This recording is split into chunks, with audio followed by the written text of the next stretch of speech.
Hi, I'm Lindsay Hanahan with Kristen Robles. We're going to work on the Tweener Bar PLUS today in an exercise we call lunge, punch, and float.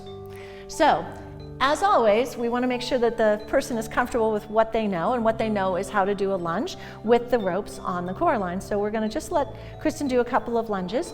Again, the unit's going to be about 4 to 6 inches away, and we're going to work with we've got a blue cord on the bottom there, and we've got the motor on the lightest 3-pound weight. So now that she kind of feels comfortable with her movement, she's going to come back up and she's going to grab the handles.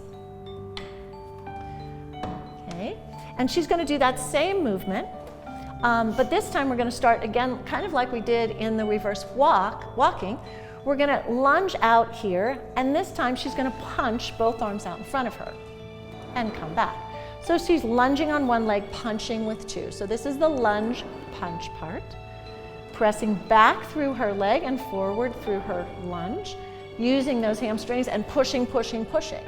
Now, if we're not getting enough, or we need a little more challenge here, obviously we can up this to 6 pounds or 9 pounds of push. Certainly with a larger person we want to do that. But this in itself is a balance challenge, and Kristen will tell you, your adductors and abductors are getting a good workout in this with this additional instability of the arms.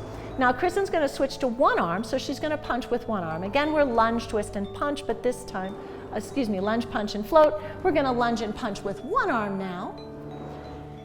And once she feels pretty stable with that, we're going to lunge and punch, and really reach that punch out for me. Lunge. You're good. Lunge, punch, punch, punch. Now hold that. Now from here, we're going to add what I call boxer. She's going to punch multiple times with some speed. Go. 1, 2, 3, 4. And then use her legs to bring her back up. She's going to punch out, find that stabilization in her legs, and go. 1, 2, 3, hold, and bring it back up. So we call this boxer because it's kind of fun and it adds a little challenge. Reach, reach, reach, reach, reach, and go. 1, 2, 3, 4, and bring it up. So now we're going to go back to the double punch. So she's going to lunge and punch both arms, and we're going to add the float.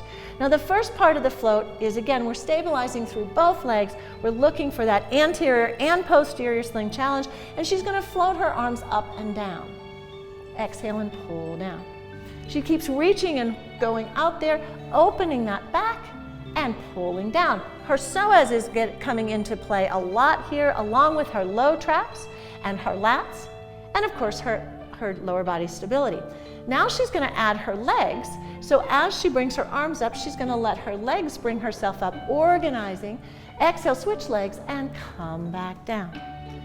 And here's our float. Arms initiate, legs add in, then legs initiate and pull down through that upper body. One more time, up, float.